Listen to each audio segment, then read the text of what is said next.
My father looked at me with that familiar expression, the one that never needed to ask permission, the one that assumed agreement before it was given. There was a faint curve at the corner of his mouth, not warmth, not cruelty, just certainty. He pointed toward the side of the room where a single chair sat slightly apart from everything else, close to the service area where waiters moved in practiced patterns, carrying trays of champagne and appetizers. "The VIP table is for family only," he said. He did not lower his voice. He did not raise it. He spoke at exactly the volume required to be heard by the people closest to us, which meant it was heard by more than that. A few heads turned automatically. A pause moved through the air, brief but unmistakable, the kind that registers even if no one acknowledges it. I stayed quiet.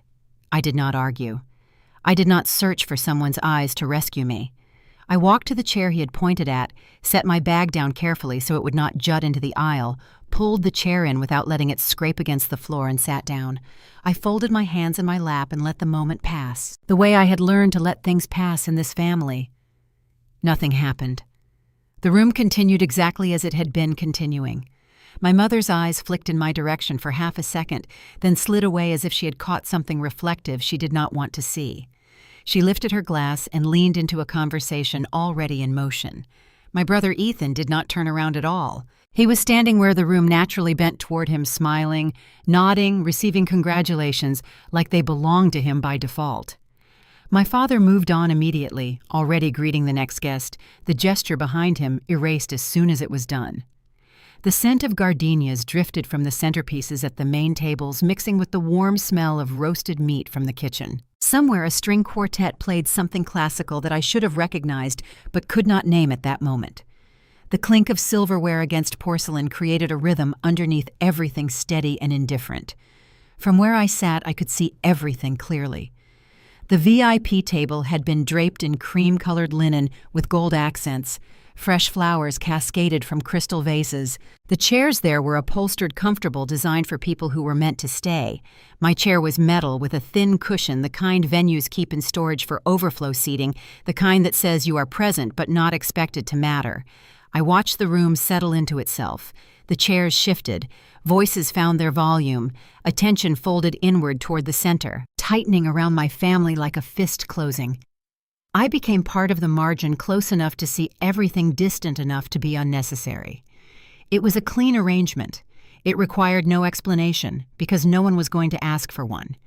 This was my brother's wedding, the wedding I had spent 3 months helping to plan.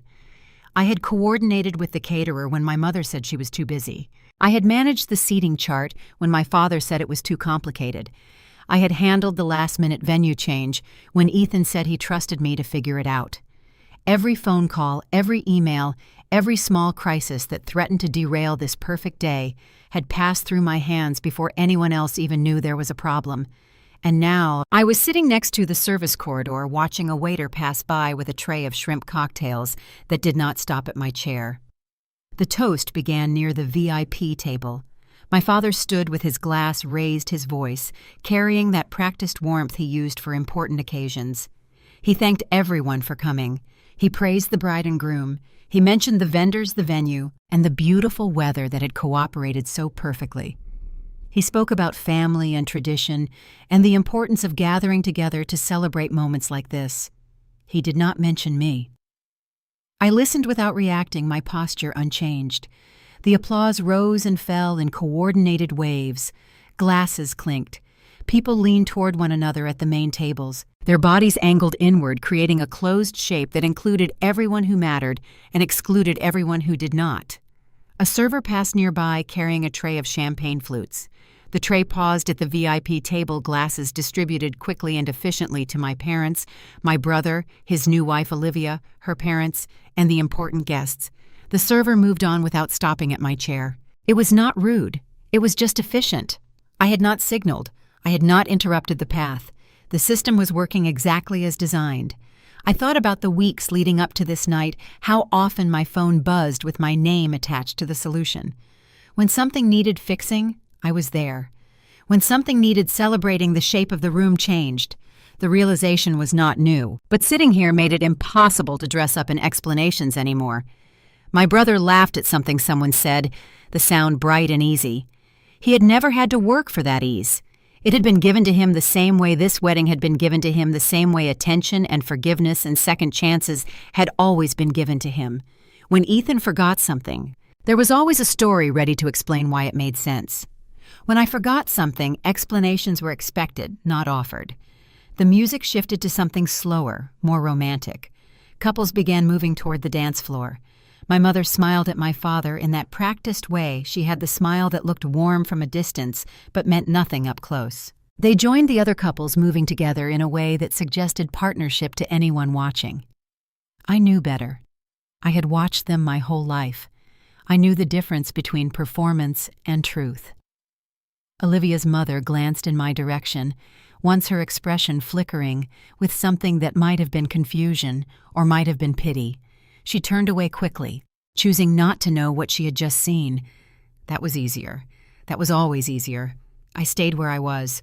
There was no heat in it, no rush of humiliation demanding action. The feeling was colder than that cleaner. The chair had not been an accident. It had not been impulsive. It had been waiting for me long before tonight, built by every moment I had stepped back so someone else could step forward every time I had swallowed a reaction, so the group could move on every decision made without me in the room that I had been expected to execute anyway. The understanding settled quietly, the way a fact does when it has been true for a long time and you finally stop arguing with it.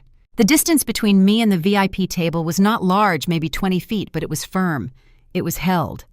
They were together. I was not. No one came to explain. No one apologized. No one checked if I was okay.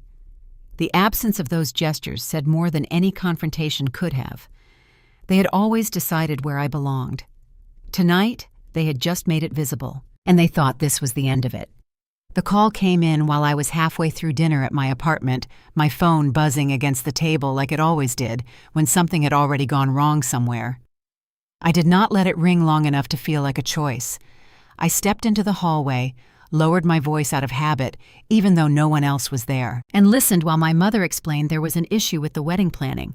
Nothing major, just one of those things, but could I possibly help sort it out before it became a bigger problem? She did not ask if I was free. She did not ask if I wanted to. She just paused in the way that assumed I had already said yes. I said yes because that was the role I had been practicing for years. The one where I showed up not because I was wanted, but because I was reliable. That was how it usually started, not with celebration or invitation, but with urgency. Something was late. Someone had not confirmed. A plan needed adjusting. I was the call you made when time was tight and excuses were no longer useful. I did not mind at first. Being needed felt close enough to being included that I did not question the difference. I showed up on time. I followed through. I did not turn small things into conversations. If there was friction, I smoothed it. If there was silence, I filled it. Over time, those traits hardened into expectations. I did not have to be asked anymore. Tasks landed with my name already attached like luggage sent ahead to a destination everyone else was enjoying. The pattern started before I was old enough to recognize it as a pattern. I was 12 years old when my grandmother held her 71st birthday party in the backyard of my parents' house. The afternoon was hot, the kind of Midwestern summer heat that made everything slower and heavier. Ethan was supposed to help set up the folding tables, but he had disappeared with his friends to play basketball at the park down the street. My mother sent me to find him, and I walked 3 blocks in the heat, found him laughing with his friends, and told him he needed to come back. He looked at me like I had asked him to solve a complicated math problem. Then he smiled that easy smile of his and said, "Just tell Mom I'm coming. I'll be there in a minute." I went back and told her. She nodded and said I should just help with the tables myself since I was already there. By the time the party started, I had set up all 12 tables arranged, the chairs helped my grandmother into her special seat, and fetched ice from the neighbor's freezer twice because we had run out. Ethan arrived 20 minutes after the guests freshly showered, and my grandmother hugged him like he had just returned from war. Nobody mentioned the tables. Nobody mentioned the ice. My father clapped Ethan on the shoulder and said, "There's my boy." Duh. I learned something in that moment, even if I could not have named it then. My effort was invisible. Ethan's presence was an event. That dynamic repeated itself in different rooms at different ages. When I was 16, I spent an entire weekend helping my mother prepare for a dinner party she was hosting for my father's business partners. I polished silver-arranged flowers, set the table 3 times because she kept changing her mind about the configuration. Ethan was supposed to help, but he had a date, and my mother said it was fine. She did not want to make a big deal about it. During the dinner, one of the partners complimented the table setting. My mother smiled graciously and said, "It's all about having the right help." She did not look at me when she said it. She did not need to. The word help told me exactly where I stood. After that, I stopped waiting to be included. I just started doing it. I figured if I made myself essential, eventually someone would notice. Eventually, the doing would become belonging. It never did. By the time I graduated from college, the roles were fixed. Ethan was the one with potential, the one whose future everyone invested in. He changed majors 3 times, dropped out of one graduate program, started another, and eventually settled into a junior position at a banking firm where one of my father's friends had made a call on his behalf. My parents called it finding his path. When I graduated summa cum laude with a degree in business administration and took an entry-level position at an investment fund to build my own career. Without their help, my father said it was good. I was being practical. Practical like ambition was something I should apologize for. The wedding preparations followed the same script. What started as, "Can you help with a few things?" and became, "Abigail will handle it," without anyone noticing the transition. I coordinated vendors, managed budgets, negotiated contracts. I spent hours on the phone smoothing over misunderstandings between my mother and Olivia's mother about the guest list. I rewrote the seating chart 4 times because my father kept adding people he had forgotten to mention. 3 weeks before the wedding, the original venue flooded. Water damage insurance claims months of repairs needed. My mother called me crying at 11 o'clock at night saying everything was ruined. I spent the next 72 hours finding a new venue, renegotiating contracts, adjusting timelines, and coordinating with every vendor to make the transition seamless. I slept maybe 6 hours total during those 3 days. When my father announced the venue change to the rest of the family, he framed it as a fortunate upgrade. "We got lucky," he said. "The new place is even better." He did not mention how the luck had happened. He did not mention me at all. Ethan sent me a text that said, "Thanks for helping with the venue thing." No phone call, no conversation. Just 5 words that reduced 72 hours of work to the venue thing. I typed back, "You're welcome," and deleted it 3 times before finally just hitting send. The favoritism was not dramatic. It was structural. It lived in the assumptions everyone made without examining them. Ethan was the future. I was the support system. He was the investment. I was the maintenance. Every family gathering reinforced it so quietly that pointing it out would have seemed petty oversensitive, making something out of nothing. But it was not nothing. It was everything. It was the foundation everything else was built on. By the time I sat in that chair at my brother's wedding watching my family celebrate without me, I understood exactly how I had gotten there. I had walked there myself step by step, believing that if I just kept being useful, eventually I would become valued. I had been wrong. The final 3 weeks before the wedding collapsed into a blur of phone calls, emails, and problems that arrived without warning and demanded immediate solutions. I moved through it like I had moved through everything else my family asked of me, efficiently and without complaint, telling myself that this was temporary. One event, one last stretch of being useful. Then things would go back to whatever version of normal existed between us. But something was different this time. The problems were not just coming from my family anymore. They were coming from everywhere, and everyone seemed to know exactly who to call. The morning the final timeline was due to the coordinator, my mother called to tell me that Olivia's parents had added 15 people to the guest list without telling anyone. The caterer needed to know by noon.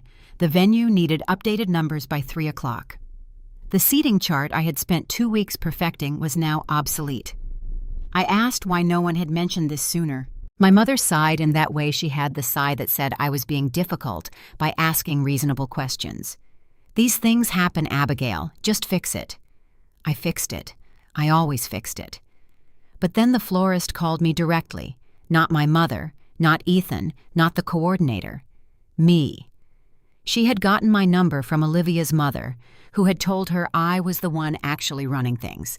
The venue manager emailed me with questions about the timeline, copying me first and everyone else second. The photographer's assistant texted me to confirm details that should have gone through the official coordinator. The pattern was unmistakable. Somewhere along the way, my role had been communicated to the entire network of people involved in this wedding, not as the sister of the groom, not as a member of the family, but as the person who handled things, the logistics person, the one you contact when you need something done. I had not introduced myself that way. I had not asked to be the point of contact. But somehow, that was what I had become in everyone's mind. The week before the wedding, I met Olivia for what was supposed to be a simple lunch to go over final details. She arrived 20 minutes late, phone pressed to her ear, already mid-conversation with someone about her nail appointment. She smiled at me as she sat down, the kind of smile you give to someone whose name you have to remember rather than someone you actually know. She was beautiful in that effortless way that made you understand immediately why Ethan had chosen her. Blonde hair that fell in perfect waves, nails that had clearly been done that morning, an engagement ring that caught the light every time she moved her hand. Everything about her suggested a life where details were handled by other people. When she finally hung up, she said, "Ethan told me you've been handling everything. That's so sweet of you." Sweet. The word landed like a label being applied. Not impressive, not generous, sweet. Like I was doing this out of some excess of niceness, rather than because no one else would. I smiled and said it was no problem. I asked if she had any final concerns about the arrangements. She thought about it for a moment, twirling a strand of hair around her finger. "Actually, yes. My mom is worried about the table placement.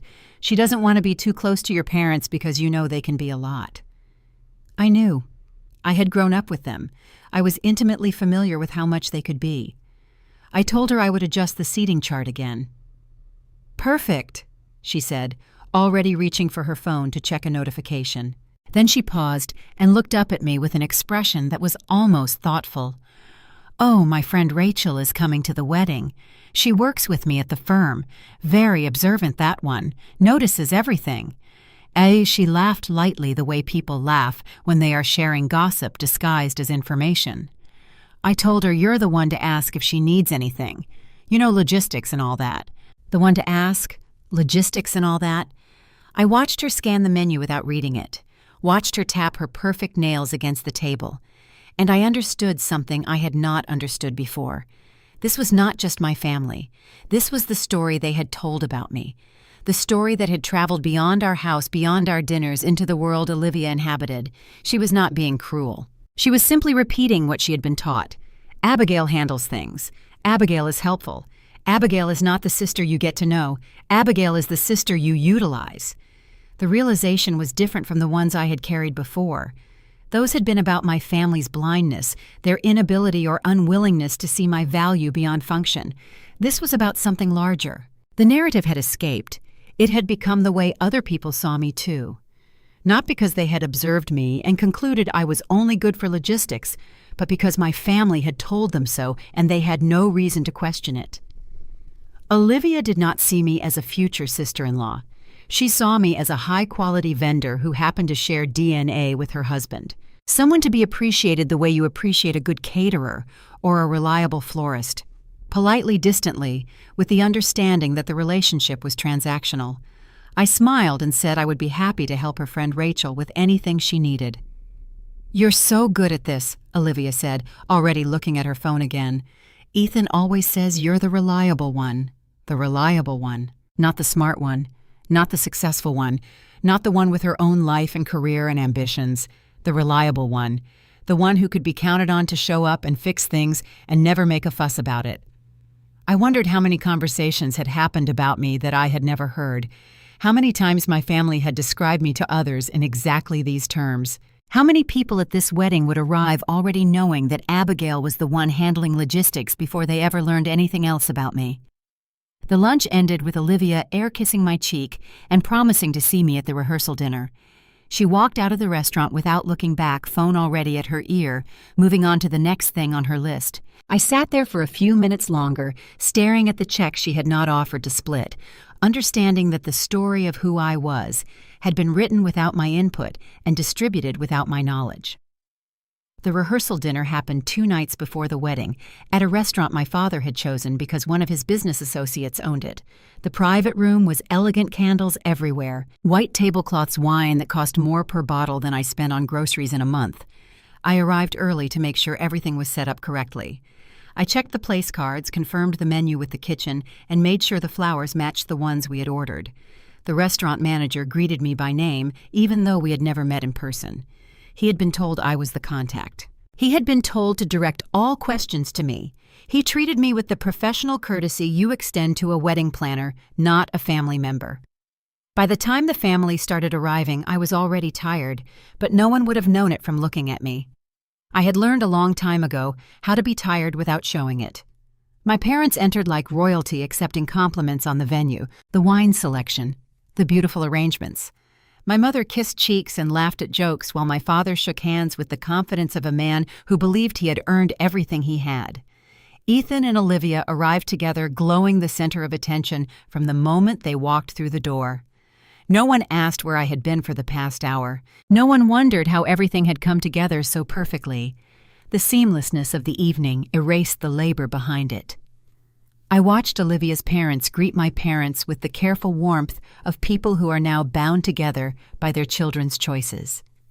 I watched the way my mother positioned herself in every photograph, the way my father commanded the room without raising his voice, the way Ethan accepted congratulations like they were his birthright. And I watched the way people's eyes slid past me when I stood near my family, then sharpened with recognition when I moved toward the service area to handle a question. In one position, I was invisible. In the other, I was essential. The contrast was so consistent, it could have been choreographed. During dinner, the conversation turned to the wedding itself. My father raised his glass and spoke about family, about tradition, about the importance of moments like this. He thanked the restaurant owner. He thanked the guests for coming. He thanked Olivia's parents for raising such a wonderful daughter. He did not thank me. I watched the faces around the table as he spoke.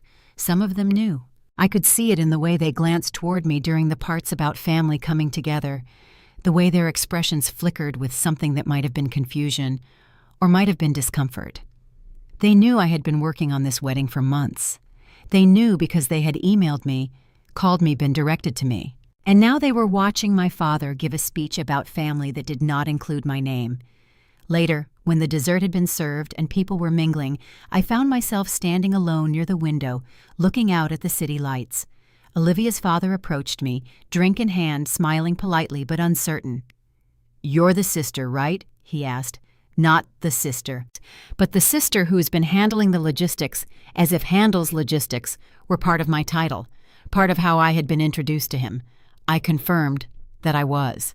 He nodded, swirling his drink. "My wife says you've been a lifesaver.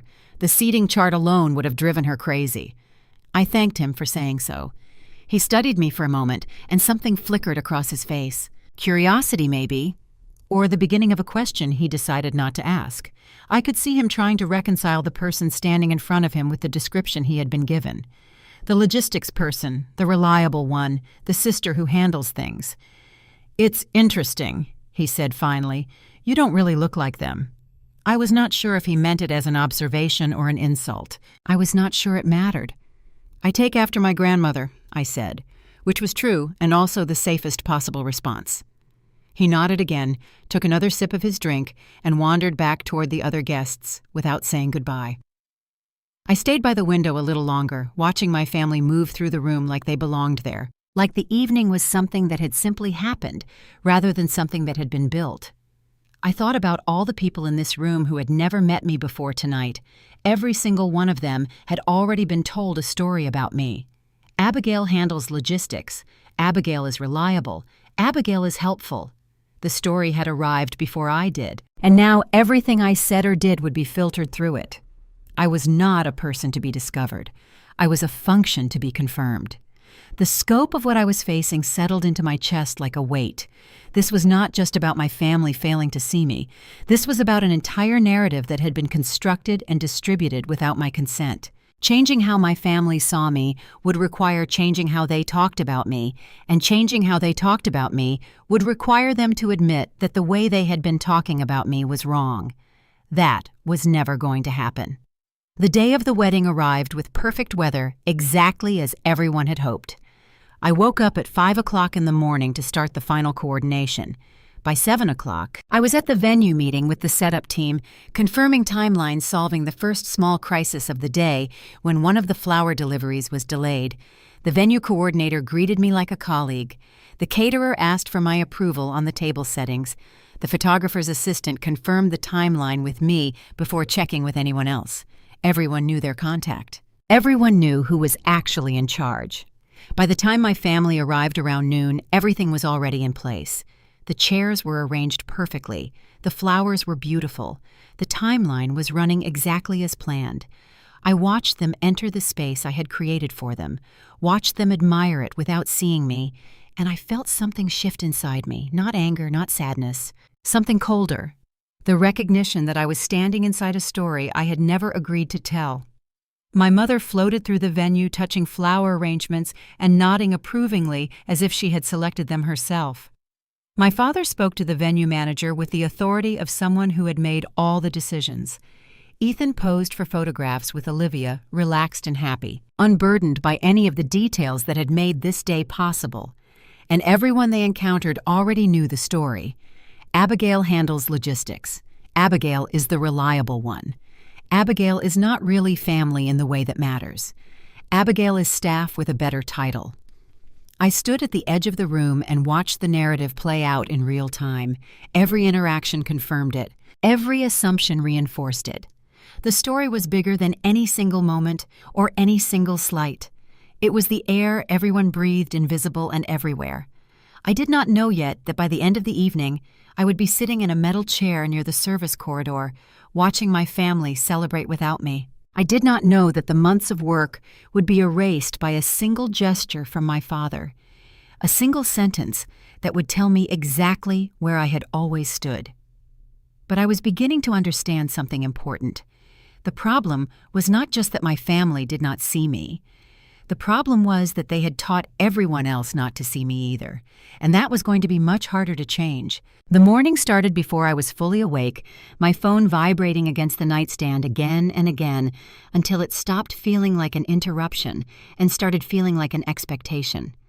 Messages stacked on top of each other, short and urgent, each one assuming I was already up, already dressed, already moving toward a solution for whatever had gone wrong overnight. I checked the first message, a timing change for the ceremony. The officiant had a conflict and needed to start 30 minutes earlier than planned. I checked the second message, the photographer wanted to confirm the location for the pre-ceremony shots. I checked the third message, my mother asked if I had handled the first two messages yet. I had not even gotten out of bed. By the time I arrived at the venue, the sun was already high and the heat was building in that slow, insistent way that promised an uncomfortable afternoon. The air smelled like fresh-cut grass and the jasmine that had been planted along the entrance path. Inside, the air conditioning was working overtime, and the space felt cool and hollow, waiting to be filled. Everyone else seemed to have a place. The bride was guided from one room to another, stylists and photographers clearing paths for her without being asked. The groom was pulled aside for quiet conversations with groomsmen that ended in backslaps and laughter. My parents were greeted with deference by the venue staff, ushered into positions that required no explanation, given coffee without requesting it. When people addressed me, they used instructions, not names. "Can you handle this? We need one more thing. Have you checked on that?" I moved through the morning as a function rather than a person. The coordinator Layla caught my eye once and gave me a look that communicated something between sympathy and exhaustion. She knew. She had been copied on enough emails to know exactly who had been running point on this wedding for the past 3 months. Around 11 o'clock, I caught fragments of a conversation happening in one of the side rooms. The door was partially open, and I recognized my father's voice immediately. "Everything looks good," he was saying. "We should be set. The timeline changed, though." someone else said. I could not place the voice. One of the groomsmen, maybe. Didn't the officiant move things up? Abigail handled it, my father said. The words were flat, functional, like mentioning that the plumber had fixed a leak. I walked past the door without stopping, but I carried those words with me for the rest of the morning. Abigail handled it. Not my daughter handled it. And not, Abigail did a great job. Just a statement of fact as emotionally significant as noting that the weather was nice. The ceremony itself was beautiful. I stood in the back, not part of the wedding party, not seated with the family, just present in that liminal way that made me easy to find when something went wrong, but impossible to notice when everything went right. I watched Ethan and Olivia exchange vows, watched my mother dab at her eyes with a handkerchief, watched my father nod approvingly, as if he had personally orchestrated true love. The flowers were perfect white roses and peonies, exactly what Olivia had wanted. The music swelled at exactly the right moments, because I had spent 2 hours the week before working with the string quartet to get the timing right. The officiant's words were beautiful, and the 30-minute timeline change had been absorbed seamlessly because I had woken up early to make it work. No one knew any of that. No one needed to. After the ceremony, the room began its transformation for the reception. I helped where I could without being in the way, adjusting a centerpiece here, confirming a detail with a server there. The coordinator had everything under control, but I could not stop myself from hovering. 3 months of investment did not switch off just because the event had started. My mother found me near one of the side tables, checking that the place cards were in the right order. She was glowing in that way she always glowed at events, performing warmth and graciousness for anyone who might be watching. "Abigail, you should freshen up," she said. "The reception's about to start." I told her I was fine. She glanced around to make sure no one important was listening. "You look tired. Maybe some lipstick." I was tired. I had been tired for 3 months, but I told her I would take care of it and watched her float away toward a group of guests who wanted to congratulate her on the beautiful ceremony.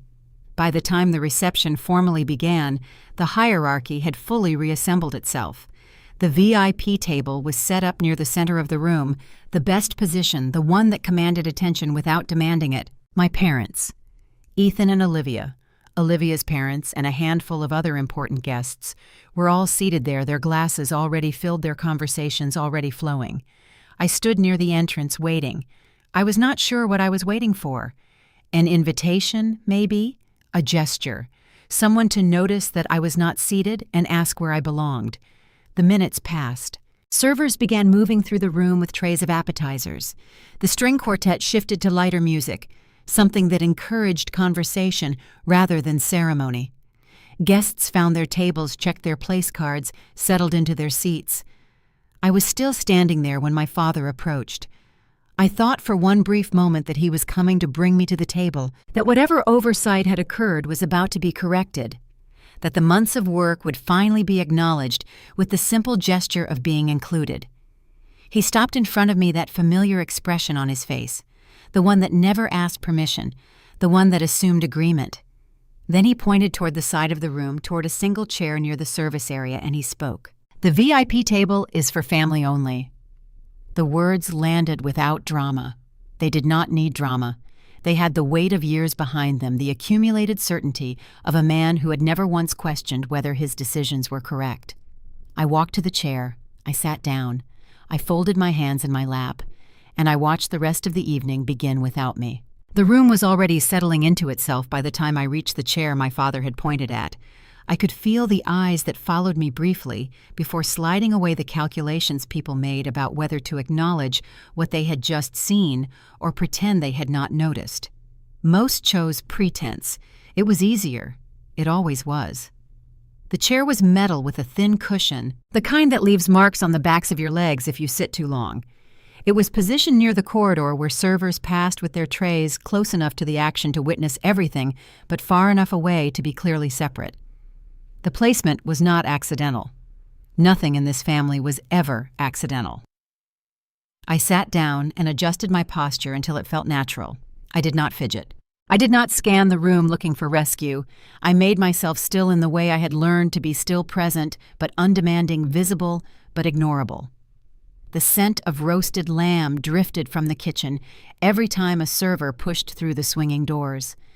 The sound of glasses clinking at the VIP table carried across the space, punctuated by laughter that rose and fell in predictable patterns. Someone had requested a specific song from the quartet, and they played it now, something slow and romantic that made the lighting feel softer.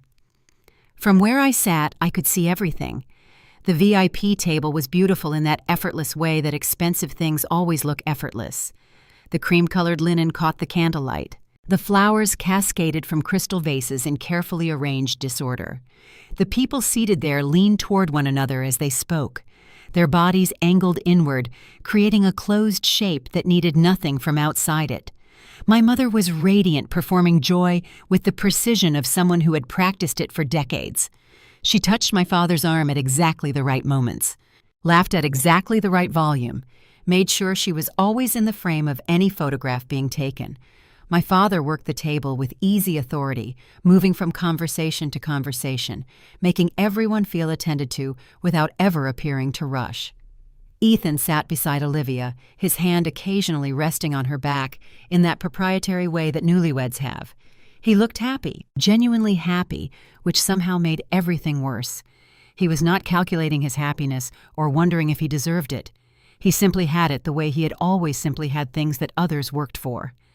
Olivia looked perfect, which I supposed was the point of being a bride. Her dress had cost more than my car. Her hair had taken 3 hours to arrange. Every detail of her appearance had been calibrated for this moment, and the calibration had been successful. She glanced around the room occasionally with the slightly bewildered expression of someone receiving more attention than they know what to do with. A server passed my chair carrying a tray of champagne flutes. The tray paused at the VIP table glasses distributed with smooth efficiency.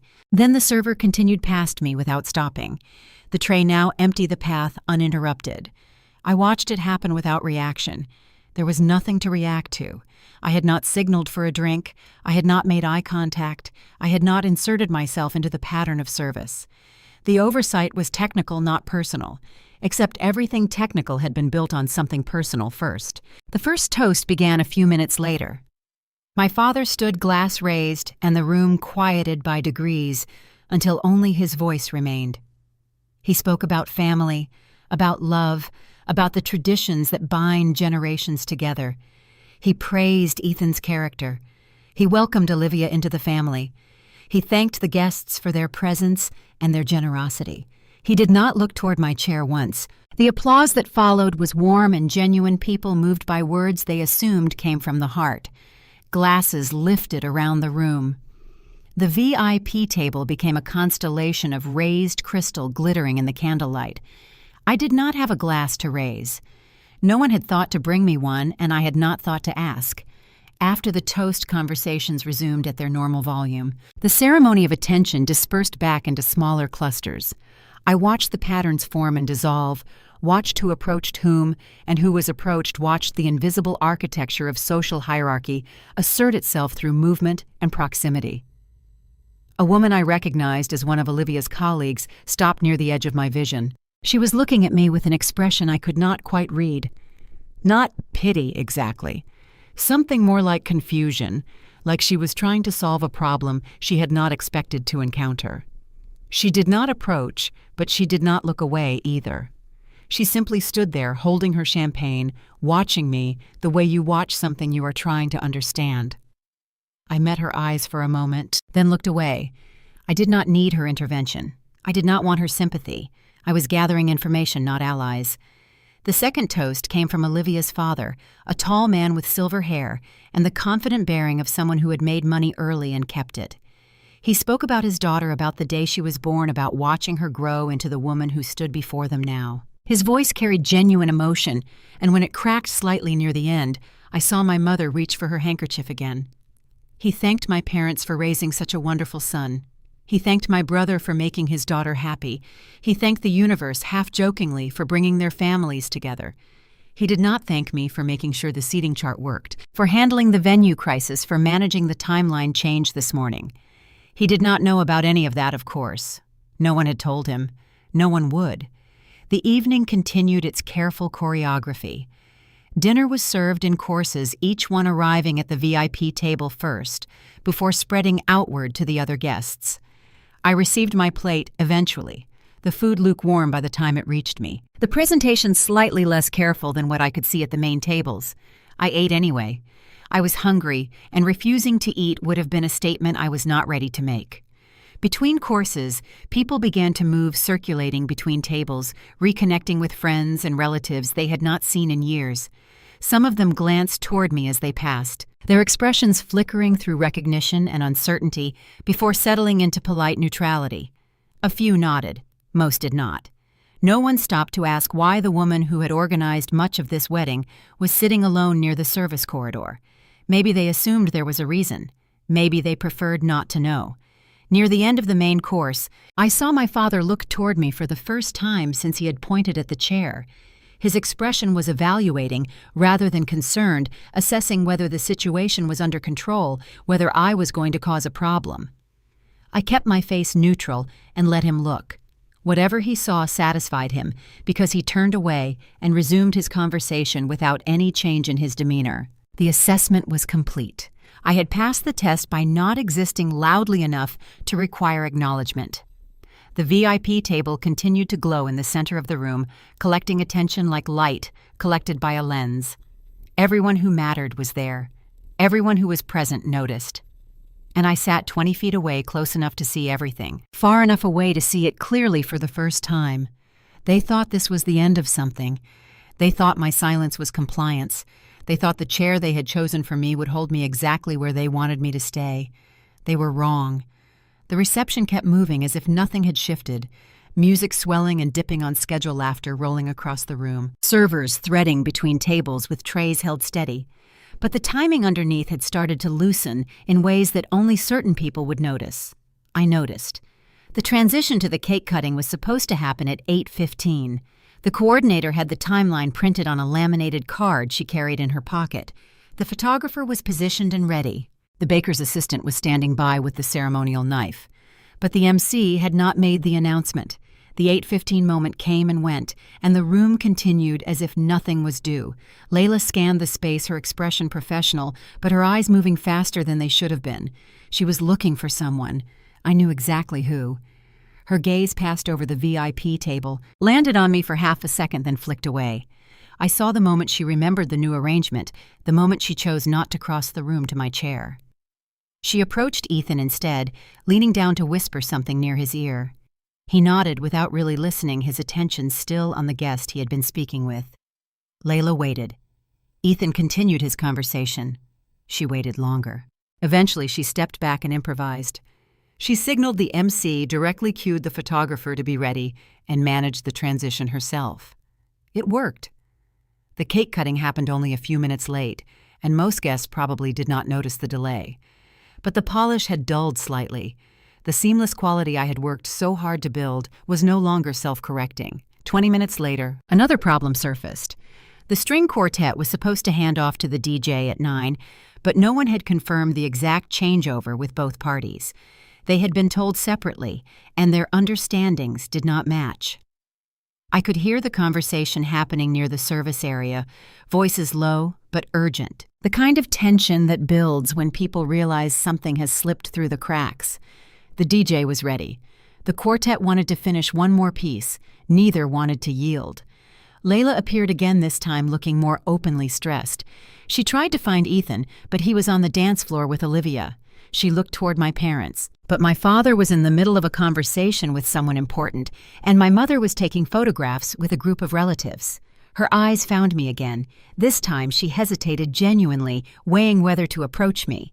I watched her calculate the cost of asking for help versus the cost of figuring it out alone. The calculation must have tilted toward her pride, because she turned away and dealt with it herself, compromising between the two musical groups with a solution that worked but lacked grace. I stayed in my chair and let her solve it. There was no satisfaction in watching the system struggle. There was only the clear recognition that the system had been dependent on labor I had provided for free, and now that that labor was no longer being offered, the dependency was showing. My father noticed before my mother did. I saw it in the way his smile tightened after the music transition, the pause after a laugh when something did not land the way it usually did. He glanced around the room with an expression I had never seen on him before. Not concern exactly, alertness, the recognition that something was different without understanding what. His eyes found me eventually seated in my metal chair, hands folded, posture relaxed. I met his gaze without offering anything. No reassurance, no explanation, just presence. He looked away first. A groomsman whose name I had forgotten approached Layla with a question about the order of speeches. The speeches. Another detail I had spent hours coordinating, balancing egos and timing, and the emotional flow of the evening. Layla checked her notes, frowned, and gave an answer that was correct but uncertain. The groomsman accepted it and walked away. Ethan felt the shift next. Someone asked him directly about the next scheduled event, and he answered with his usual confidence, but the answer was wrong. The person looked confused. Ethan laughed and tried to redirect, but the confusion lingered. I watched Olivia step in and smooth it over, offering an alternative explanation that was also slightly wrong, but delivered with enough warmth that it did not matter. She was learning already, I realized. Learning to cover for him. Learning to fill the gaps. The next hour continued in this pattern. Small questions that used to have immediate answers now required consultation. Decisions that used to be made invisibly now had to be discussed. The machinery of the evening continued to function, but the automatic quality was gone. My mother attempted to restore equilibrium with warmth, drifting between groups, touching arms, laughing at familiar jokes, but her laughter came a beat late now, and when she said, "Isn't everything wonderful?" the responses were slightly muted, tinged with an awareness that something was not quite landing. A man from one of the earlier planning meetings finally approached me directly. He leaned in, voice low, and said, "We need someone to confirm the departure time with the valet service." He did not ask. He informed me. The assumption was already in place. I looked at him calmly and asked, "Who's responsible for that?" The question hung in the air for a moment, unexpected. He blinked. "I thought you were handling the logistics," he said. "I helped with the planning," I said, "but I'm a guest tonight." Another pause. He looked toward the VIP table, then back at me, then toward Layla, who was handling 3 things at once near the entrance. "Right," he said finally. "I'll find Layla." He walked away and I returned my attention to the room. The consequence of my restraint was not dramatic. There was no disaster, no catastrophe, just friction.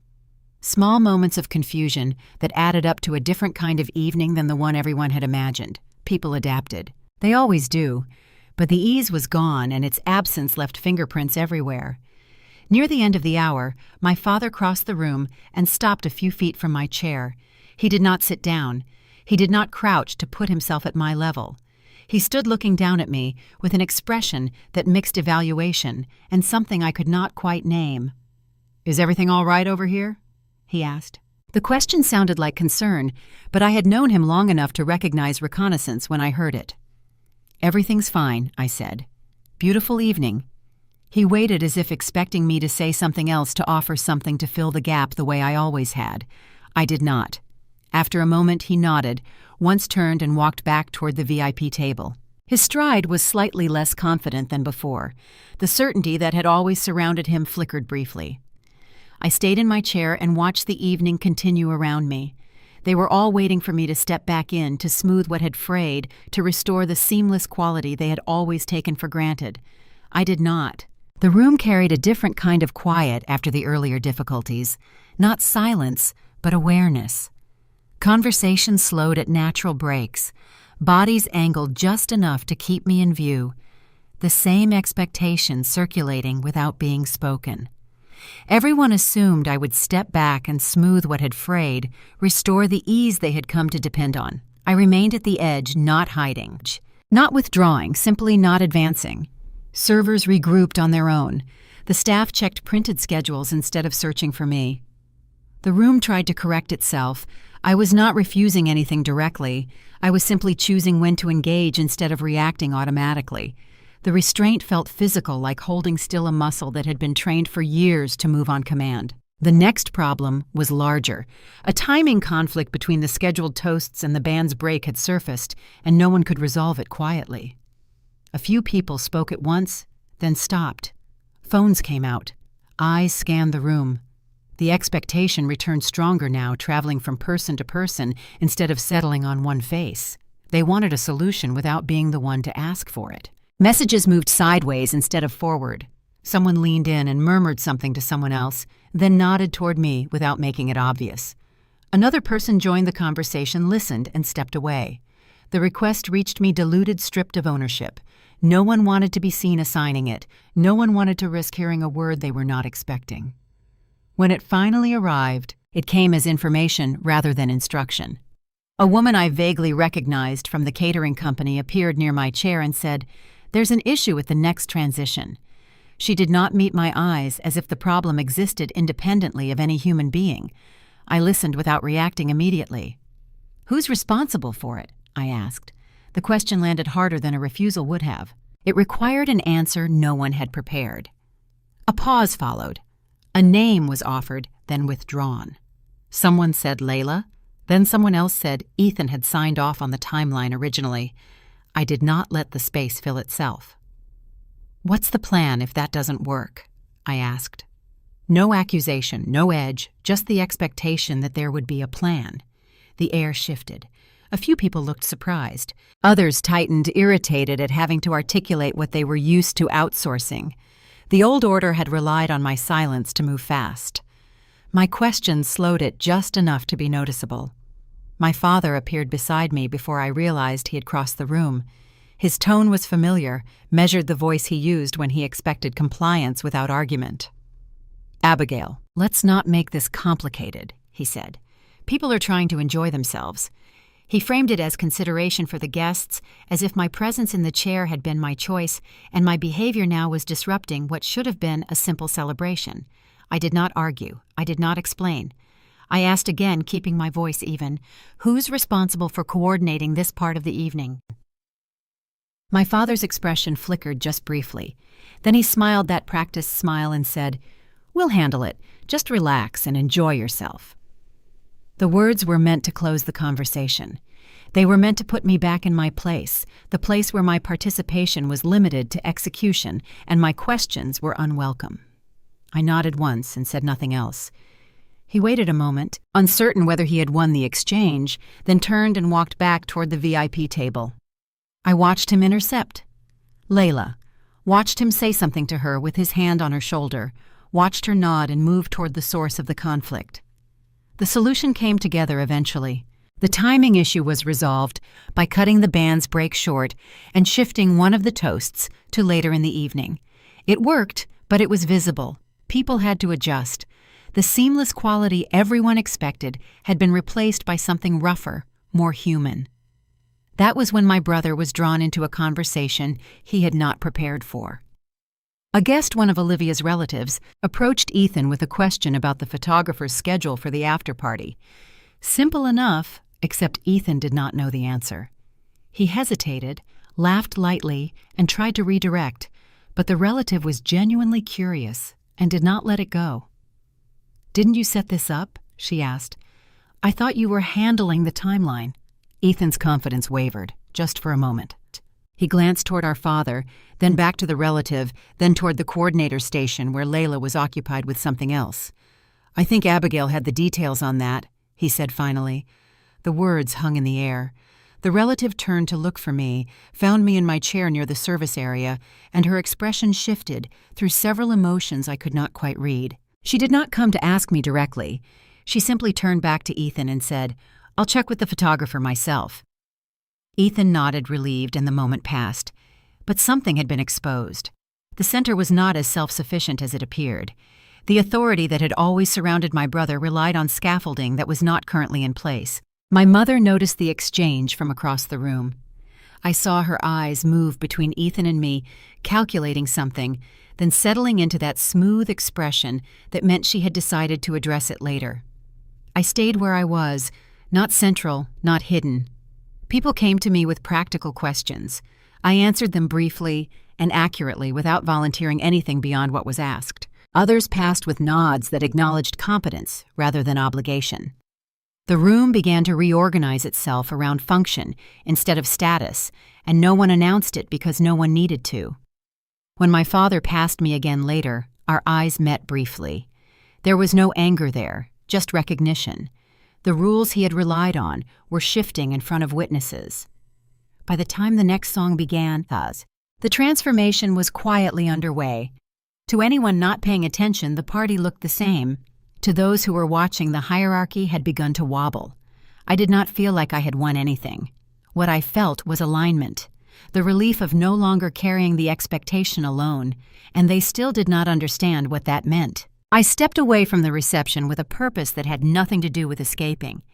The coordinator needed confirmation on the cake timing, and I wanted to make sure the photographer's cue was still aligned with the band's next break.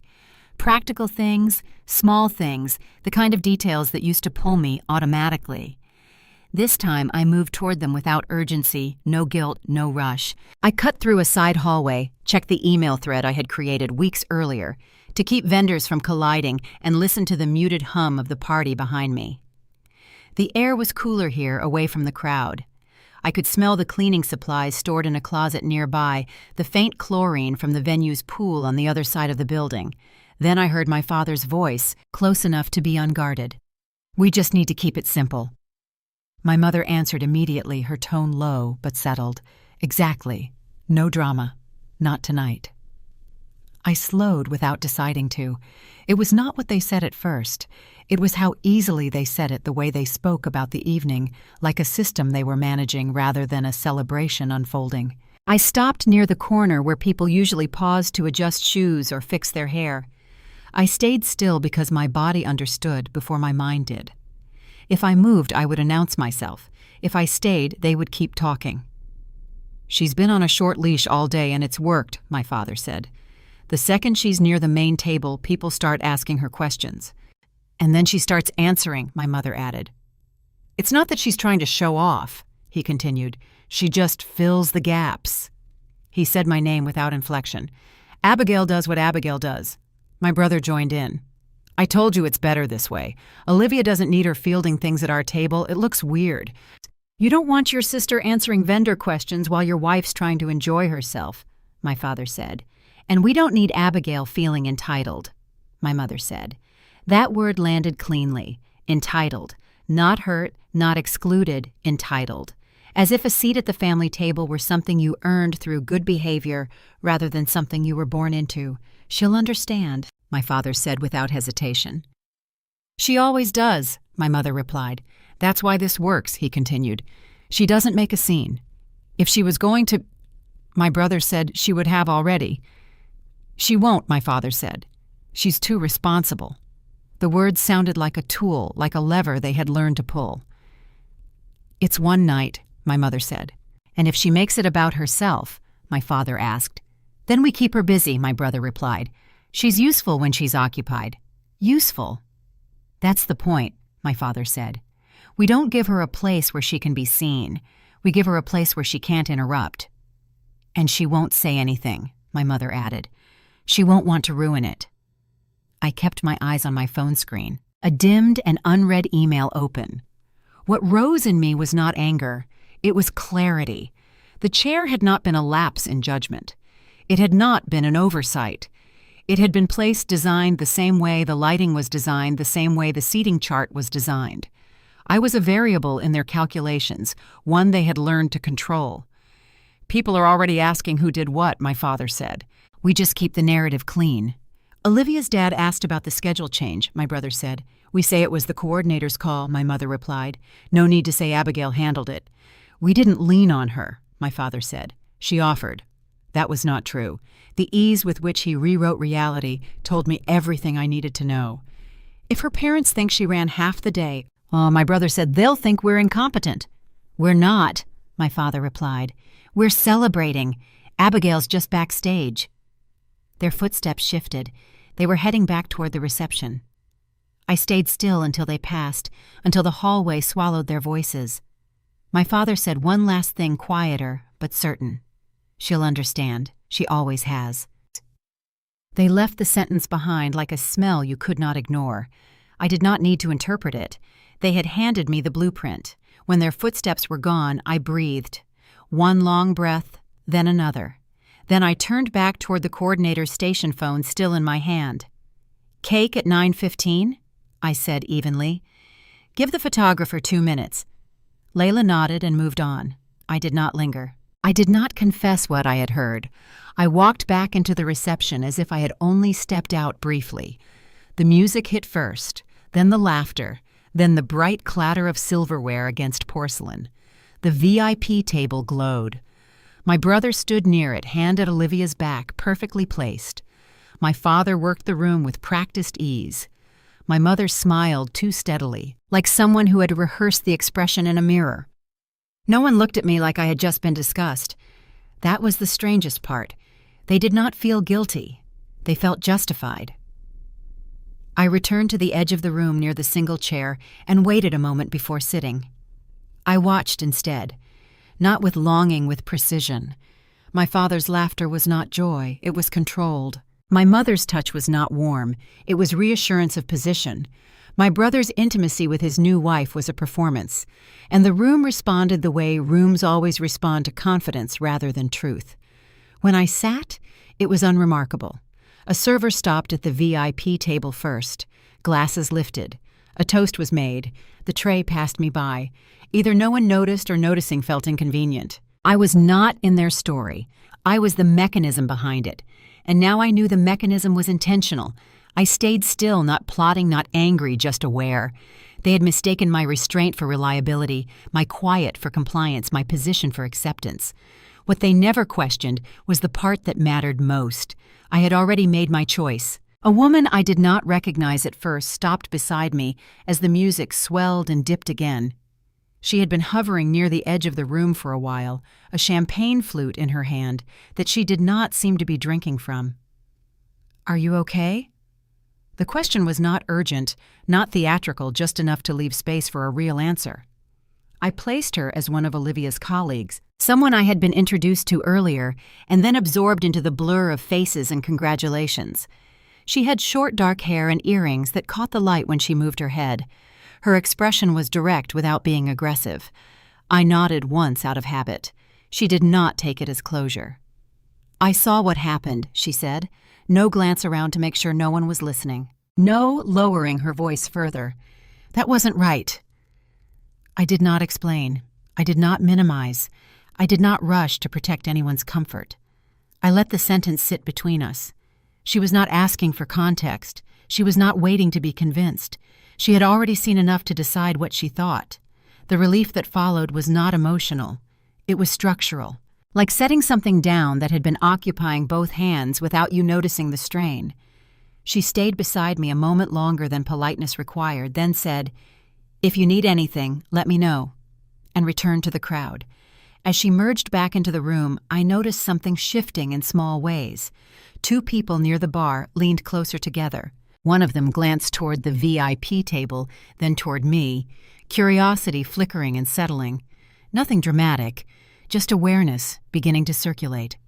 A few minutes later, a man with his tie loosened and a drink untouched asked casually but not idly, "Who's been running point on all this?" He nodded toward the coordinator station, toward the service area, toward the quiet machinery that had kept the evening moving. His eyes passed over me in a way as if the connection had not quite been authorized yet. Before I could respond, the woman from earlier spoke from behind him. "She has." The man turned back to me, eyebrows lifting. Not impressed exactly. Recalibrating. "Oh," he said. "Got it." He did not ask follow-up questions.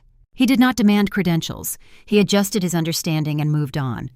That was how it began. Not with confrontation, not with speeches, but with small corrections passed between people who had nothing invested in maintaining my family's version of events. My father noticed before my mother did. I saw it in the way his smile tightened as he scanned the room, in the pause after a laugh when the response did not land the way it usually did. He caught the tail end of a look that was not deferential, a glance that held assessment instead of admiration, and his eyes flicked toward me again. This time, there was uncertainty there, faint but unmistakable. He crossed the room quickly, intercepting a conversation. his voice lifting hands moving, reclaiming space with the ease of long practice. People smiled, they nodded, but they did not lean in the same way. The rhythm had changed. My brother felt it next. Someone asked him a question that required specifics. Nothing pointed, just practical. He answered the first part easily, then hesitated. He laughed lightly and tried to redirect, but the person asking waited. The pause stretched. Olivia stepped in and answered what she could. The moment passed, but the impression stayed. The center was not as self-sufficient as it looked. I stayed where I was, not retreating, not advancing, letting the room do what rooms do when truth circulates without a spokesperson. Another person stopped near me, someone from my brother's college years, vaguely familiar. She set a glass of water beside me on the small side table. "You've been everywhere today," she said. "I don't know how you're still standing." It was not praise meant to elevate, it was recognition of function stated plainly. "She's been amazing," someone else added nearby, almost surprised by their own clarity.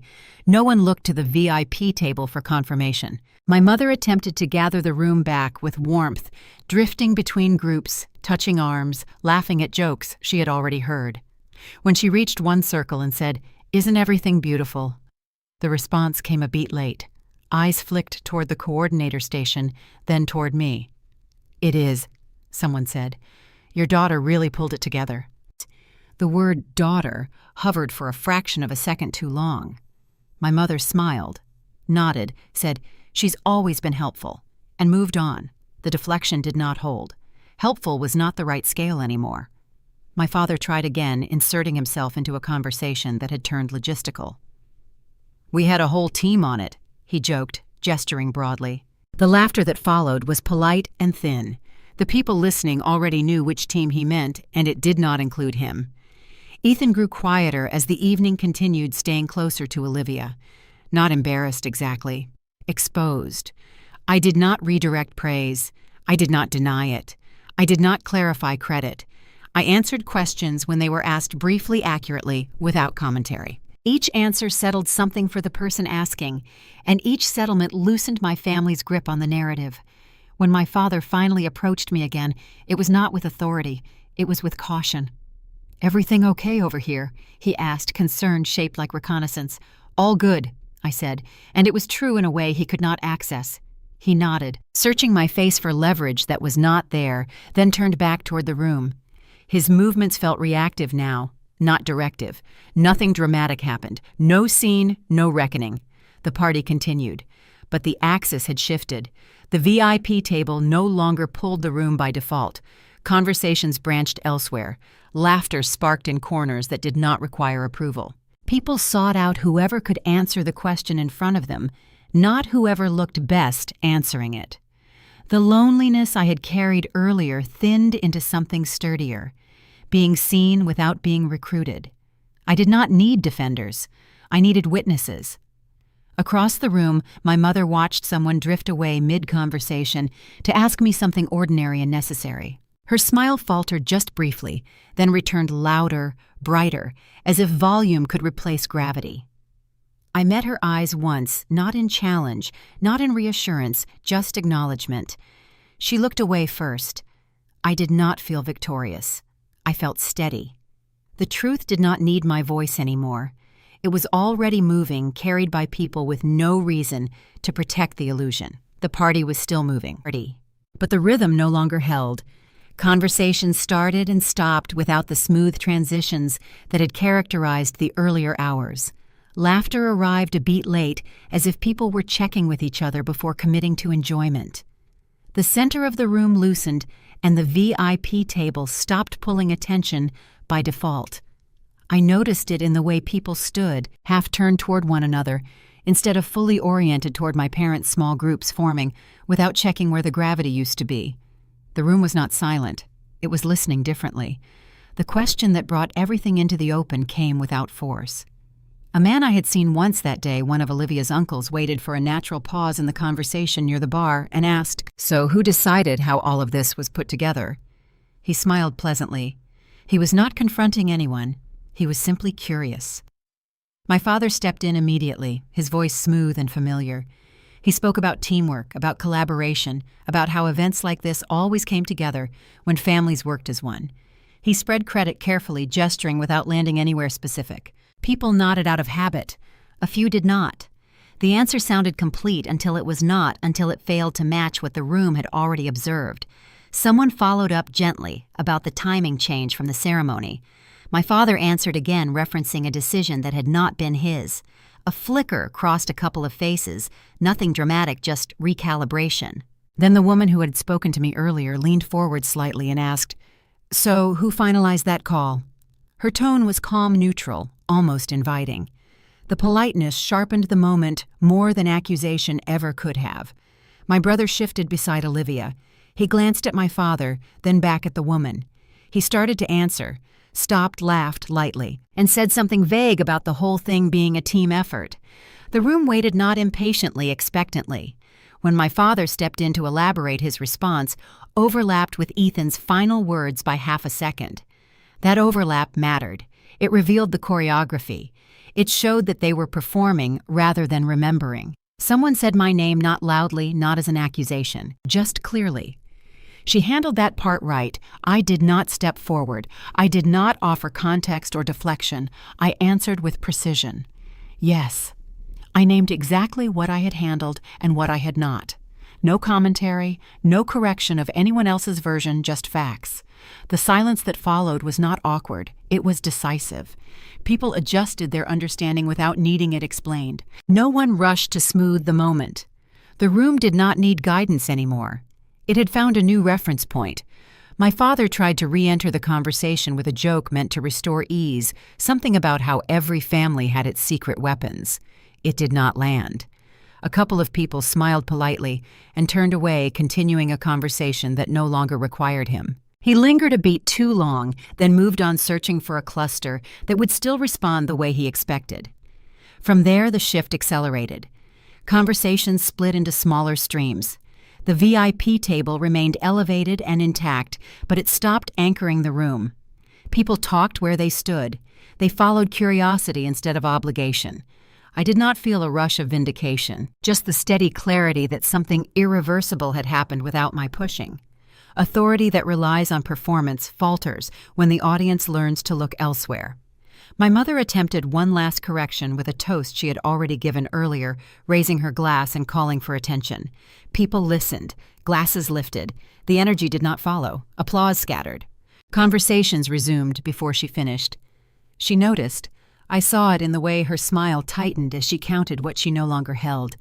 My brother stayed close to her after that. Not attacked, not blamed, simply visible without the buffer that had always surrounded him. I stayed where I was, not central, not hidden. People came to me with practical questions. I answered them. Others passed with nods that acknowledged confidence without requiring deference. The room reorganized itself around function instead of status, and no one announced it because no one needed to. When my father passed me again, our eyes met briefly. There was no anger in his expression, just recognition. The rules he had relied on had expired in front of witnesses. By the time the next song began, the transformation was quietly complete. To anyone not paying attention, the party looked the same. To those who were watching, the hierarchy had collapsed without a sound. I did not feel like I had won anything. What I felt was alignment, the relief of no longer carrying the truth alone. And they knew it too. Near the end of the hour, the manager of the venue approached the VIP table with a leather folder in his hands. I watched from my chair near the service area as he paused, looked at the table, then looked around the room as if searching for someone. His eyes found me. He walked toward me, leather folder extended, and said, "The final bill for the evening, $25,000. I looked at the folder without taking it. "That's not my table," I said, my voice calm and clear. "The VIP one is over there." I pointed toward my family, seated in their positions of honor, surrounded by the remnants of an evening they had claimed as their own. The manager paused, looked at me, looked at them, then nodded once and walked toward the VIP table with the bill. From where I sat, I watched my father's expression change as the leather folder was placed in front of him. Confusion first, then understanding, then something that might have been the beginning of a new calculation. But this calculation would not include me. The party kept moving without acknowledging that anything had changed, but the shape of it was different now, looser, less directed. Conversations dropped to lower registers, laughter sounded careful instead of carefree, and my family no longer clustered together in the effortless formation they had maintained all night. People still moved, they still smiled, they still congratulated the couple, but the ease was gone, replaced by a cautious awareness that something had shifted and might shift again if handled poorly. I stood near the edge of the room and felt the aftermath without needing to name it. That was when my aunt found me. She took my arm and guided me a few steps away from the nearest group, her grip gentle but insistent, her voice already lowered before she spoke. "Let's not make this bigger than it needs to be," she said. The sentence was practiced familiar, delivered the way families deliver instructions disguised as concern. She did not ask if I wanted to talk. She assumed my cooperation the way everyone always had. Her next words followed quickly, layered with a reassurance that asked for nothing in return except my silence. "You know how things get. No one meant anything by it. Your father just wanted the evening to go smoothly, you understand?" There was no apology in her tone, no acknowledgement of specifics, just a suggestion that the situation could be smoothed over if I played my part, if I stepped back into the role I had occupied for years without complaint. I listened without interrupting. My expression stayed neutral. My body stayed still. When she finished, she looked at me expectantly, waiting for the nod that would signal relief.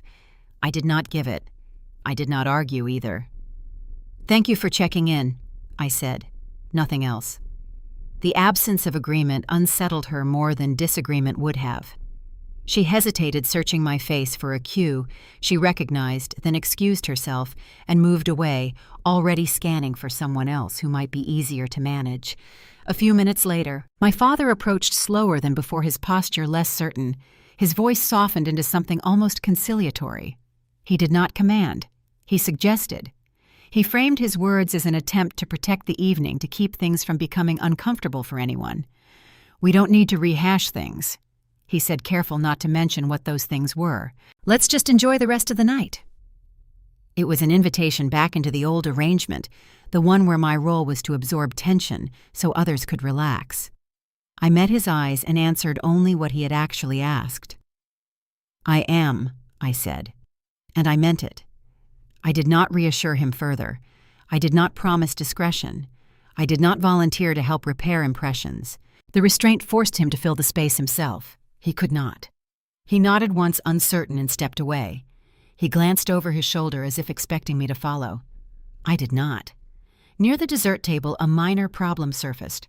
One of the serving dishes was running low, and the kitchen needed to know whether to bring out more or let the evening wind down naturally. It was exactly the kind of decision I would have made automatically 3 hours earlier.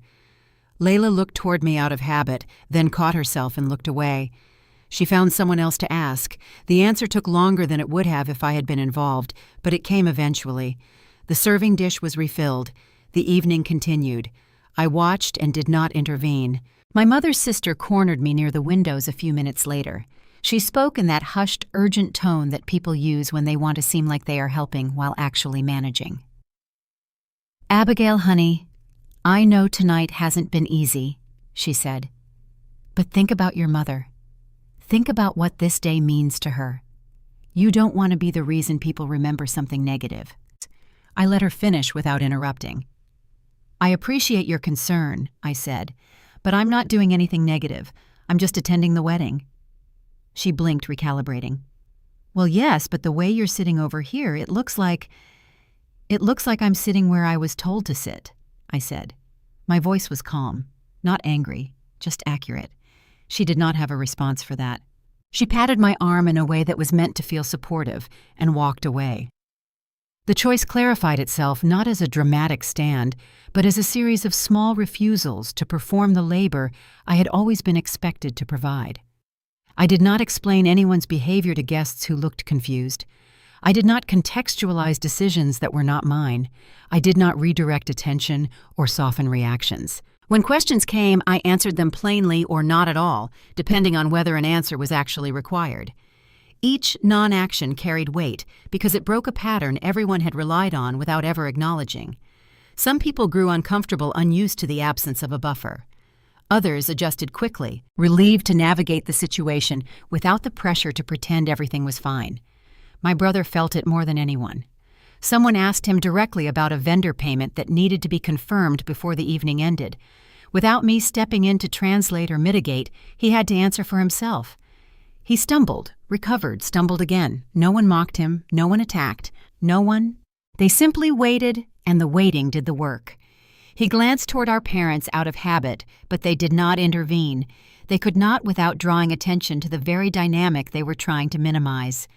He cleared his throat and responded as best he could, and the conversation moved on, leaving him quieter than before. It was the first time I had seen him carry the weight of his own choices without a safety net. The sight was strangely grounding. I did not stay to watch every consequence unfold. At a certain point, observation became participation, and I was finished participating. I stepped away from the main area, not hurried, not apologetic, moving with the same calm I had maintained all evening. No one stopped me. No one called my name. A few people noticed my movement and then returned to their conversations, unsure whether my departure signaled something they were expected to respond to. It did not. The power of the moment came from its ordinariness, from the fact that I could leave without asking permission and without creating a scene. Behind me, the room continued to adjust. Without my presence as a stabilizer, small awkwardnesses surfaced and had to be handled directly. My parents tried once more to regroup to present a united front, but the effort looked strained now. The choreography was off by just enough to be noticed. Guests gravitated toward easier conversations away from anything that felt managed. The illusion of control, once cracked, could not be restored by will alone. I paused near the edge of the space long enough to take in the sound of the music, the hum of voices, the sense of an evening moving forward regardless of anyone's discomfort. A woman I barely knew nodded at me as she passed and said quietly, "You handled yourself well." It was not praise in the way my family used the word. It was recognition offered without expectation. I thanked her and let the moment pass without clinging to it. As I stepped outside the main area, the noise softened behind me, not disappearing but receding like a tide pulling back. I did not feel triumphant. I did not feel vindicated. What I felt was the steady certainty of a boundary holding without reinforcement. The party continued without me for a while longer. I could hear it from where I stood near the exit, the music and laughter and occasional cheers that marked the rituals of celebration. None of it required my presence anymore. None of it ever had I realized. What had been required was my labor, my silence, my willingness to disappear into the machinery while everyone else stood in the light. I was done disappearing. The night air was cool against my skin as I stepped outside carrying the faint scent of jasmine from the gardens and the distant smell of car exhaust from the parking lot. I stood there for a moment breathing, not waiting for anyone to follow, not hoping someone would come after me with an apology or an explanation, just breathing. The stars were bright above the venue. Stars were scattered across a sky that did not care about family dynamics or seating arrangements or the careful calculations people made to protect their positions. The sky just existed indifferent and vast. There was comfort in that indifference. I heard the door open behind me, but did not turn around. Footsteps approached, hesitated, then continued until someone was standing beside me. It was the woman from earlier, Olivia's colleague, the one who had seen what happened and had the clarity to name it. "You're leaving," she said. Not a question. "I'm leaving," I confirmed. She nodded, looking out at the same sky I was looking at. "For what it's worth," she said, "I think you did the right thing, not making a scene, not playing their game, just letting the truth speak for itself." I turned to look at her. She was watching me with an expression I had not seen often in my life. Respect without agenda, recognition without recruitment. "Thank you," I said, "for seeing it, for saying something." She smiled slightly. "Some things shouldn't be invisible." She handed me a business card, simple, her name and a phone number. "If you ever want to talk," she said, "or if you need anything, no strings." I took the card and put it in my pocket. "I appreciate that." She nodded once more, then turned and walked back inside, leaving me alone with the night. The door closed behind her, and the sounds of the party muffled into a distant hum. I stood there a moment longer, feeling the weight of the evening settle into something I could carry. Not a burden, a lesson. I thought about what I was leaving behind. Not just the wedding, but the role I had played my entire life. The reliable one, the responsible one, the one who handled things so everyone else could shine. I had built that role out of love, out of hope, out of the belief that if I gave enough, eventually I would be given something back. But love that requires you to diminish yourself is not love. Hope that depends on your invisibility is not hope. And the belief that your family will see you if you just work a little harder, give a little more, ask for a little less, that belief is a trap disguised as virtue. I was done being trapped. The walk to my car felt longer than it should have. My heels clicked against the pavement in a rhythm that sounded final. Each step was a sentence I was no longer willing to leave unfinished. I reached my car and paused with my hand on the door handle. In the distance through the venue's windows, I could see the glow of the reception still in progress.